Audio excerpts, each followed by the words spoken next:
Assalamualaikum warahmatullahi wabarakatuh. Perkenalkan, nama saya Amara Dewa Putri, NPM 2161201046, kelas 5B, Prodi Manajemen. Saya akan menjelaskan tentang model sistem informasi operasional. Subsistem input yang pertama, sistem informasi akuntansi, yaitu untuk mengumpulkan data inter yang menjelaskan operasi manufaktur dan data lingkungan yang menjelaskan transaksi perusahaan dengan pemasok.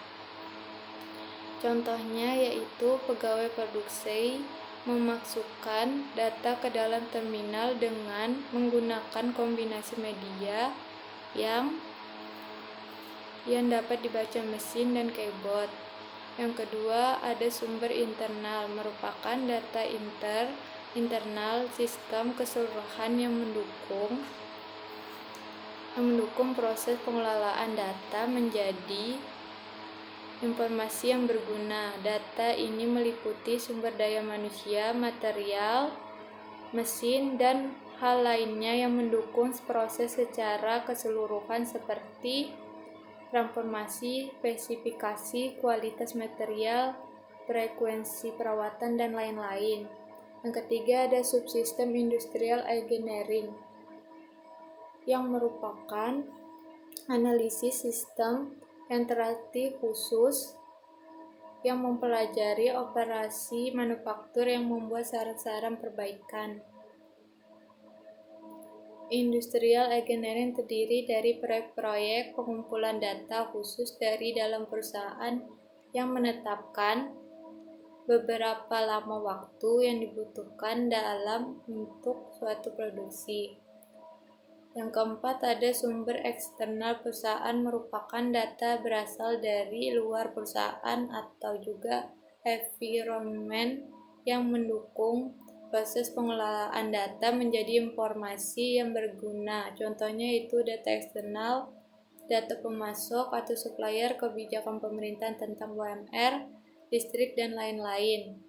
Yang kelima, ada subsistem intelijen manufaktur. Subsistem intelijen manufaktur digunakan untuk mengetahui perkembangan terakhir mengenai sumber material, pekerja, dan mesin.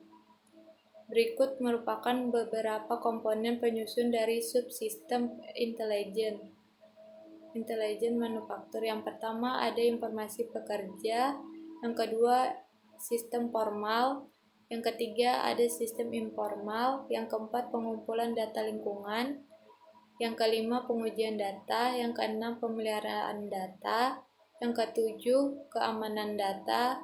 Yang kedelapan, pengambilan data dalam bentuk sebuah laporan. Subsistem output terdiri dari subsistem produksi, yaitu segala hal yang bersangkutan dengan proses yang terjadi di setiap isi kerja ataupun departemen yang mengukur produksi dalam hal waktu menelusuri arus kerja dari satu langkah ke langkah berikutnya.